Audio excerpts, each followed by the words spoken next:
최적의 효율을 내기 위해서 수험 적합적으로 공부를 하려고 노력을 했어요. 그래서 그거를 키워드를 한 2가지 정도로 꼽자면 단권화와 반복, 이렇게 2가지를 꼽을 수 있을 것 같거든요.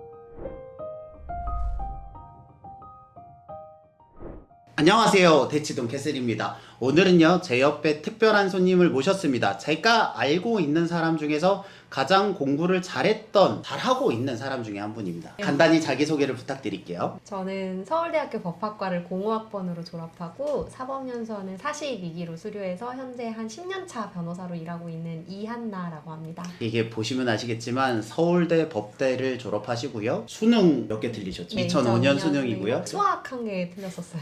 네, 수학 1개를 틀려서 서울대 법대를 정시로 들어가시고요. 중간에 사법고시를 합격하시고요. 연수원에서 이제 빅펌이라고 하고 있는 화우에 합격을 하셔서 근무를 하셨고요. 그 다음에 독립 후 파트너 변호사로 일을 하고 계시는 그야말로 대단한 커리어십니다. 이게 이렇게 말하면 감이 없을 수 있으니까 우리가 알만한 사건이나 그런 이벤트들이 있을까요? 아니 사실 근데 법조계에 워낙 그 화려한 커리어를 자랑하고 계신 분들이 많아서 조금 부끄럽기는 한데요.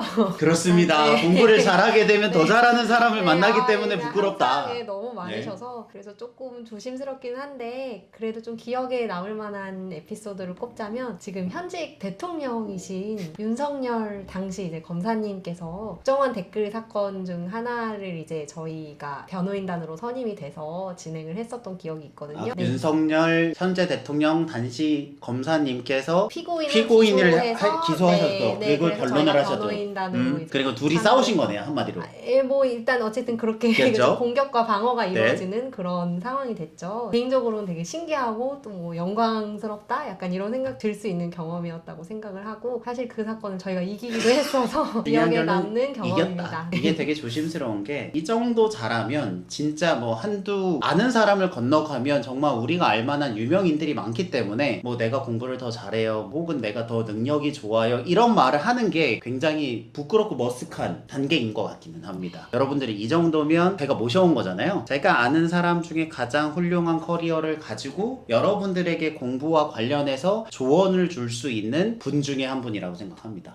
그러면 이제 저는 실제로 제가 직접 만난 사람 중에 제일 공부를 잘했던 사람이고, 아시겠지만 서울대 법대를 정시로 뚫었다는 건 굉장히 어려운 일이거든요. 저는 근데 이 분을 섭외한 이유가 뭐냐면, 우리 공부를 잘하는 사람끼리는 알지만 솔직히 치사하기지만 대학교만 잘 간 경우가 있고요, 대학교 가서 끝까지 계속 잘하는 경우가 있습니다. 근데 대부분의 학부모님은 잘 모르는 게, 좋은 대학교를 가면 그 학생이 입시가 끝났기 때문에 그 뒤를 보지 않거든요. 그 뒤에도 세월이 있었는데 이분은 끝까지 계속 잘한거든요. 그래서 어떤 방법으로 공부했는지가 궁금해서 그 방법에 대해서 여쭤보려고 합니다.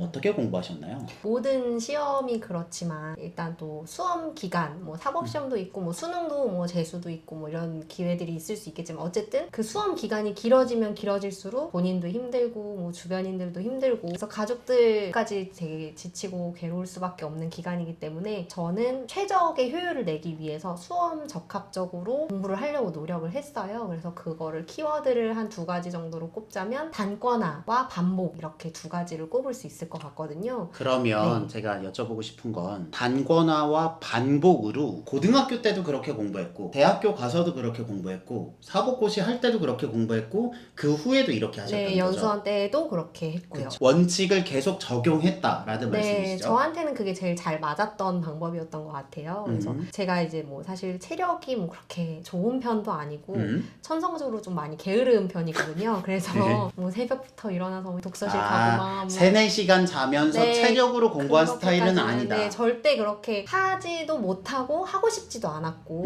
그래서 저는 그 목표를 그냥 깨어있는 시간 동안에는 공부를 집중을 하자. 나는 내 체력이나 나의 정신 건강이나 이런 걸 감안해서 그런 원칙을 세웠어서, 예를 들면 뭐 고등학교 때는 그래도 제가 제일 영어를 좀 좋아하기도 하고 좀 자신이 있는 과목이었거든요. 그래서 좀 그렇게 좀 쉽게 공부할 수 있는 그 다른 과목들에 비해서 그런 과목들은 통학 시간, 통학하는 그 버스 안에서 뭐 듣기를 듣는다든지 뭐 단어장을 본다든지 뭐 간단한 이제 독해 문제집을 이제 보면서 푼다든지 이런 식으로 해서 그냥 영어는 짜투리 시간에만 공부를 하자 이렇게 하고 이제 독서실 가서 집중적으로 공부할 수 있는 시간에는 제가 좀 취약한 과목들을 좀 더 집중하려고 좀 분배를 했었던 것 같아요. 수학 같은 경우는 이제 한 5회독 정도를 제가 하는 거를 목표로 삼았거든요. 잠깐만요. 네. 그 오해독이라는 게 문제집을 내가 만약에 수학의 정석이나 뭐 개념 네. 원리를 잡으면 네. 이 개념 원리를 5번 보겠다라고 생각을 한 거죠. 네네네, 그쵸. 처음부터 끝까지 그쵸? 5번을 본다. 그거는. 근데 이야기를 들어보시면 알겠지만 에피톤 코드를 실은 단권화하는 내용을 학생들의 수학에 적용해서 만든 게 에피톤 코드거든요. 그래서 저는 이 키워드를 잘 알고 있는데 잘 들어보셔야겠지만 그 5번이 우리가 생각하는 그 5번이 아닙니다. 좀 들어보세요. 되게 제가 수험 기간 동안 스스로 했었던 일을 원장님께서 만들어주셨다니까 네, 너무 맞아요, 좋으실 맞아요. 것 같아요. 네, 학생들 네, 입장에서는. 감사합니다. 그래서 일단 저 같은 경우는 수학을 이제 어느 문제집 저한테 좀 잘 맞고 괜찮은 평이 있는 걸 하나 정해서 문제를 이제 풀다가 바로 이제 답을 그 선택지에 바로 표시하지 않고 그냥 오른쪽 끝 귀퉁이에 그냥 정답을 대충 조그맣게 적어놓고 그다음에 오해독을 한다고 했잖아요. 네. 그래서 확실히 맞았던 문제는 동그라미. 그다음에 조금 애매하게 좀 찍어서 맞았거나 한 번 좀 더 열심히 봐야 될 필요가 있으면 세모. 그 다음에 이거는 확실히 내가 틀렸고 좀 제대로 봐야겠다 싶은 거는 X로 표시를 해서 5번 풀 때마다 동그라미 뭐 동그라미 동그라미 아니면 동그라미 뭐 세모 뭐 동그라미 동그라미 이런 식으로 이제 표시가 되겠죠. 그래서 결과적으로 그냥 동그라미 동그라미 동그라미가 3개 연속 나온 거는 내가 확실히 알고 있는 문제니까 한 4회독 하면서부터는 그것들은 이제 제외를 했고 뭐 세모나 X가 한 번이라도 이제 있었던 문제들 위주로 다시 한번 좀 꼼꼼히 살펴보고 하는 식으로 해서 궁극적으로는 모든 문제를 이제 전부 맞출 수 있는 그 문제집을 내가 다 소화했다라는 그런 마음이 들 때까지 좀 반복을 했었던 것 같아요. 그러니까 여기서 포인트는 뭐냐면 이렇게 동그라미 세모 X를 치게 되면 나중에 5번 봤지만 동그라미 3개 있는 건 안 풀어도 되잖아요. 네. 그러니까 저는 공부를 잘하려면 내가 해야 되는 공부량을 줄여가는 공부가 되게 훌륭한 공부라고 생각하거든요. 그러려면 한 머테리얼을 가지고 계속 반복을 하면서 내가 알고 있는 것들을 소거해가면서 내가 모르는 것들을 엑기스를 짜서 쭉 하면 뭐 한 페이지면 정리가 다 되는 그 정도가 저는 공부의 끝이 아닐까라고 생각을 합니다. 제가 얘기를 들었을 때 그것을 실제로 구현한 가장 가깝게 구현한 분의 눈 중에 한 분이 한나님이라고 생각을 해요.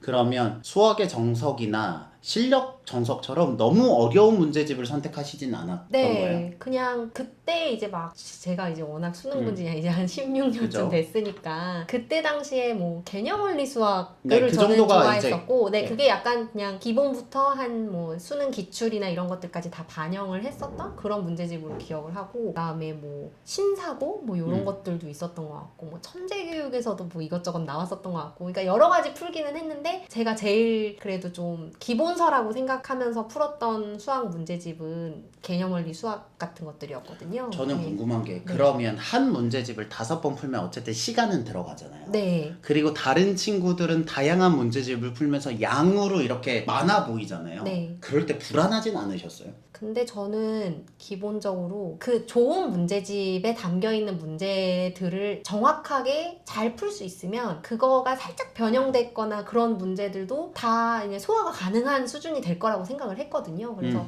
특별히 양을 늘리는 게 중요한 게 아니라 내가 어떤 하나라도 완벽하게 이해를 해서 그거를 내 머릿속에 숙지를 하고 그 원리를 깨달아가는 게 더 중요하고 그렇게 되면 이제 응용도 더 잘 될 수 있을 거라고 생각해서 그런 부분에 대한 불안함은 없었던 것 같아요. 제가 에피톤 코드를 만들 때도 한 수학 개념 교과서를 만들어서 필기를 거기에다가 놓아서 그것들을 반복하면서 몸에 붓기를 바라고 나서 그 교재를 만들었는데 공부를 하셨던 방법이 제가 말씀드렸던 그 방법하고 가장 정말 적합하게 그러네요. 된 것 같네요. 아유. 그러면 네. 질문이 네. 이렇게 단권화를 해서 반복을 해요. 실은 두 단어가 비슷한 거예요. 단권화를 했다는 말이랑 반복을 했다는 맞아요. 말이랑 네. 같은 말이에요. 네. 결국 이 교재를 내가 충분히 몸에 붙을 때까지 반복하고 체득하면서 한두 권을 엑기스를 붙였다는 얘기잖아요. 네, 맞아요. 이 방법을 사법고시 하실 때도 똑같이 하셨어요? 그쵸. 예. 그 대입 이후에도 사법 시험 준비할 때 그리고 사법연수원 들어가서 이제 실무에 가까운 이제 공부를 할 때 그때도 저는 단권화를 되게 잘 활용을 했거든요. 그래서 제가 인터뷰 준비하면서 이것저것 그 보관 중인 교재들을 찾아봤는데 그 수능 때 교과서는 제가 좀 오래전 일이라서 아쉽게도 좀 없었고 그 사법시험 교재랑 그 다음에 연수원에서 쓰던 교재들이 좀 있더라고요. 일단 기본적으로 그 법 공부가 암기할 것이 많기도 많죠. 하고 그러니까 당연히 이제 이해도 해야 되지만 궁극적으로는 그 판례 문구나 이런 것들을 좀 머릿속에 숙지를 하고 법리를 이제 내가 알고 있어야 그것들을 이제 현출을 할 수 있기 때문에 양이 일단 많은 거를 그 한 과목을 머릿속에 집어넣으려면 좀 압축을 하고 이제 중요한 부분은 또 핵심적인 부분은 당연히 외울 수 있어야 되고 하잖아요. 이거 보시면 이게 정말 보시면 알겠지만 이게 별로 두꺼운 게 아닌데요. 이게 고등학교 공부와 공부량 자체가 달라요. 그러니까 이 단권화와 반복으로 단순히 대입뿐 아니라 대입보다 더 어려운 난이도의 시험도 똑같이 적용을 했더니 비슷한 결과가 나오더라 라는 말씀이었던 거죠. 뭐 예를 들면 이런 교재 제가 이거는 지금 상법책을 가지고 왔는데 네. 영상에 제가 자료 화면을 띄워드릴게요. 네, 이제 뭐 보라색 밑줄 이렇게 그어놓은 것들은 개념, 그 다음에 뭐 연두색 밑줄을 해놓은 것들은 법에 대한 개념이 있으면 그 어떤 법적 효과가 발생하기 위한 요건들이 필요하잖아요. 요건들은 뭐 연두색으로 표시를 하고 그 다음에 뭐 학설도 이제 사법시험 2차 때는 그걸 다 글로 써야 되는데 뭐 통설은 파란색, 소수설은 뭐 하늘색 그리고 가장 중요한 판례는 이제 빨간색으로 밑줄을 치고 그 다음에 판례 문구를 이제 그대로 박아서 답안지에 써놓는 게 되게 중요하거든요. 그렇게 해서 이제 키워드는 좀 더 강조할 수 있는 뭐 분홍색 형광펜을 추가로 색칠을 하고 그 다음에 두 문자를 따서 중요한 그 핵심적인 키워드들은 이제 직접 그 두 문자만으로도 이제 판례 문구 전체가 좀 생각날 수 있게끔 그렇게 외웠었던 것 같아요. 연수원에서도 비슷하고요.